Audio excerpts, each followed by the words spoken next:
ਇਹ ਜ਼ਾਲਮ ਮੋਦੀ ਦੀ ਸਰਕਾਰ ਜਿਹੜੀ ਇਹ ਤਿੰਨ ਕਾਲੇ ਕਾਨੂੰਨ ਖੇਤੀ ਦੇ ਉੱਤੇ ਬਣਾਏ ਨੇ ਵਾਪਸ ਨਹੀਂ ਲੈਂਦੀ। ਇਹ ਮੋਦੀ ਉਹਨਾਂ ਦਾ ਗੁਲਾਮ ਹੈ, ਗੁਲਾਮ।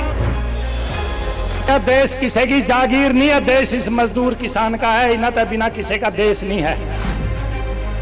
यह 90 कमान वाले का देश है, उन 10 लुटेरे का देश नहीं है। इस देश के हकदार ये हैं, ये हैं गुरुओं के बारिश, ये शहीदों के बारिश, गदरे बाबों के बारिश आज जो सड़कों के ऊपर बैठे हैं।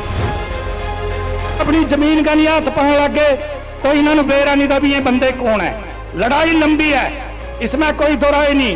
ना अपन इस बात की कोई फिक्र कि हमारा कठ कम है, हम बात किसके लिए लाग रहे हैं। सब तो पहला मैं पूरे देश की शौकत मोर्चा के नेतृत्व नूं सलाम करदा कि अंदोलन ये 26 तरीक नूं आपां 4 महीने हो जाने ने। इत्थे ਆਪਾਂ 26 नवंबर ਨੂੰ ਆਏ ਸੀ ਤੇ ਹੁਣ 26 ਮਾਰਚ ਆ ਜਾਣਾ ਹੈ ਤੇ ਆਪਾਂ ਨੂੰ 4 ਮਹੀਨੇ ਹੋ ਜਾਣੇ ਨੇ ਇਸ ਸੰਘਰਸ਼ ਨੂੰ ਲੜਦੇ।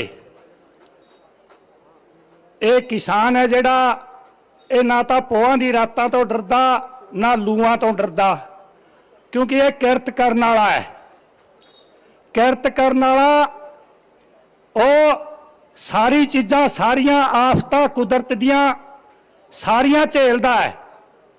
तो इस करके लड़ाई आपां जित चुके हैं। सलाम है थानू बीबियां नू, भैणां नू, बच्चियां नू। ये कड़ाके की ठंड च हुण लूआं भी आणगियां, ओहदा भी मुकाबला करके असी ये जालम मोदी की सरकार जिहड़ी ये 3 काले कानून खेती दे उत्ते बनाए ने वापस नहीं लैंदी। ये मोदी उन्हां दा गुलाम है, गुलाम। बड़ा कारपोरेट और जो विश्व व्यापार संगठन है, जो पूरी दुनिया के व्यापारियों का संगठन बनाया, वो अमेरिका के अंडर में पहले भी साथियों को बताते रहे हैं, हर रोज उसका दबाव के अंदर है, उसका दबाव में। तो इस करके साथियों को बताया कि 12 बजे नाटक भी होएगा भी यह देश किसी की जागीर नहीं है, देश इस मजदूर किसान का है। इन्हें तो बिना किसी का देश नहीं है। यह 90 कमान वाले का देश है, उन 10 लुटेरे का देश नहीं है। इस देश के हकदार ये हैं गुरुओं के बारिश, ये शहीदों के बारिश, गदरे बाबों के बारिश आज जो सड़कों के ऊपर बैठे हैं। तो जो प्रोग्राम आ रहे हैं आगे, 23 मार्च को भगत सिंह सुखदेव राजगुरु का शहीदी दिवस मनाएंगे। सारे बॉर्डरों पे पंजाब हरियाणा से किसान मजदूरों के जत्थे चले हैं, 23 मार्च को बॉर्डरों पे पहुंचेंगे। और उसके बाद 28 मार्च को जो हमें होली का दहन करते हैं, होली का नहीं, इन कानूनों का दहन करेंगे, इन कानूनों को जलाएंगे 28 मार्च को। जो शौकत मोर्चा के जो फैसले हैं, उससे आगे जो भी फैसले आएंगे उन फैसले पर आप उतरा बातचीत आती रहे। साथियों को कुछ क्या भी 1-2 चुटकला भी आ जाना चाहिए। मैं कि एक रमलू नाम का था मोदी और खट्टर वर्ग आदमी, उसने बेरा बुरा तो था ही नहीं कि मैंने उसने सोचा धंधा छेड़ ले कि मैं। पुराने जमाने की बात है, एक तो ले ली थोड़ी और एक ले ली छीनी और एक ले लिया जोड़ा और एक साइकिल। चाल पड़िया चाकी राह लग गया। पुराने जमाने में अपन बेरा चाकी हथे पिछन वाली हो करती। तो जब चाकी गया गाल में रुके मारदा, चाकी रुआ लो, चाकी रुआ लो। एक ताई लिगड़ी बाहर आई बाज के रे रमलू, क्या बेटा क्या मारी राधे चाकी, कहला ताई बरा दो चाकी रांदे आने लग गए। और चाकी तो उसने समा आ गई और कह रहे रमलू मैं पानी का मटका भर लाऊंगा। भर लिया। ताई क्या तेन चाकी तैयार पावेगी, क्या नू था वो चाकी राणा। उसने तो मारे खींच खींच के थोड़े चाकी के फाट के 4 टुकड़े कर दिए और उसकी भी स्पीड बढ़ गई, रमलू की भी। ताई आने वाली है। जदों खड़े हुए अपने छिक्किया में दूध रोटी होए करती बिल्लियां दा, पुराने जमाने में बुढ़िया नू देखे हैं। जदों खड़े हो सिर में लग गया, दूध खिंड गया, उसकी स्पीड तो और बढ़ गई रमलू की। तो जदों स्पीड बढ़ गई और ताई मटका ले हमें थी, गेट में बढ़े थी और उसका छाती में लगी टक्कर, मटका भी फूट गया। कह रहे रो लूं रे रमलू, क्या तने क्या ताई अंदर बढ़ के देख कड़ा कड़ा रोएंगी, कड़ा कड़ा रोएंगे। फसल बीमा योजना बनाई, आप गुमराह हो गए। भी फसलों पता नहीं बीमा बनेगा उसका क्या 100% फसल ਨੂੰ खत्म करो फिर मिलेगा, फिर अपनी जमीन का नहीं हाथ पाने लग गए। तो इन्होंने बेरा नहीं था भी ये बंदे कौन है। तो इस करके यह जो लड़ाई है, लड़ाई लंबी है, इसमें कोई दो राय नहीं। ना अपन इस बात की कोई फिक्र कि हमारा कठ कम है, हम बात किसके लिए लाग रहे हैं, हम किस बात के लिए लाग रहे हैं। गुरु ने तो कहा था अभी मैं 1 लाख से 1 नू लड़ाऊं, तो आप इस करके आप लाग दो इस बात वास्ते रहे, चंगा काम वास्ते हमारा। हाँ हाँ, 1.25 लाख से 1 लड़ाऊं।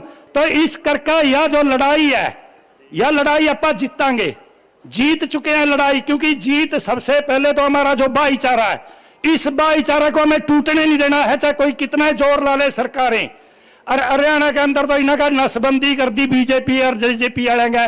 हरियाणा का किसी गांव में बढ़ नहीं देंगे इन्हों। इब तो ब्याह मकाना में भी इन्हों का आना जाना बंद कर दिया लोगों को। तो इस करके इन्हों के रिश्ते बंद करने पड़ेंगे और अपना जो रिश्ता है वो मजबूत करना पड़ेगा। तो इस करके टाइम की भी सीमाएं हैं, मर्यादाएं हैं स्टेज की। तो मैं एक और बस चुटकुला सुना कर अपनी बात समाप्त करूंगा। तो गान बजान वाले थे, गाना बजाना बेचारे सांग सप्पा करे करते। अरों चले आ मैं रात होगी जे 3 मलंग आगे आगे था क्या वह कौन हो क्या गाना बजाने वाले, क्या कितने के पैसे ले कमा के गए, इतने ले पैसे दर दो, पैसे भी ले लिए। फिर क्या गान बजान सुनाओ, गान बजान भी बेचारे मैं सुन लग गए, कोई सरंगी बजावे कोई किमें बजावे।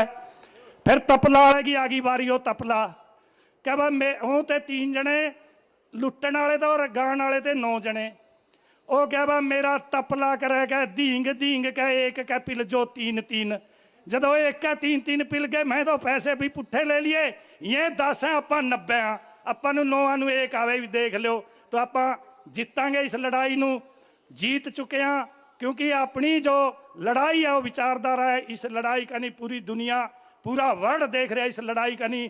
यह लड़ाई इस देश का नहीं, कई देशों का भविष्य बदलेगी। क्योंकि पूरी दुनिया के अंदर जो मेहनत कश जनता है, अन्नदाता है, मजदूर है, ये आप फैक्ट्री एरिया के अंदर बैठे हैं। अगर मजदूर और किसान एक दिन हाथ छोड़ दे, सारा देश चौपट पड़ जाए। या पैदा करे धन, या पैदा करे अनाज, या पैदा करे।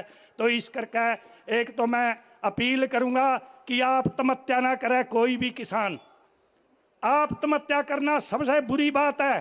और इस दिल्ली के बॉर्डर पर मरांगे, लड़के मरांगे, अमुना के बारिशा गदरी बाब्यांगे ना, जिन्हें के सिर जो के जो काले पानिया की जेड़ें काटी, उन्हें के बारिश हम आत्महत्या क्यों करा।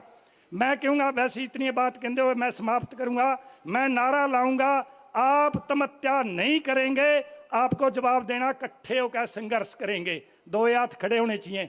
आत्महत्या नहीं करेंगे, आत्महत्या नहीं करेंगे। मोदी खट्टर सरकार मुर्दाबाद। खेती को उजाड़ने वाले 3 कानून रद्द करो।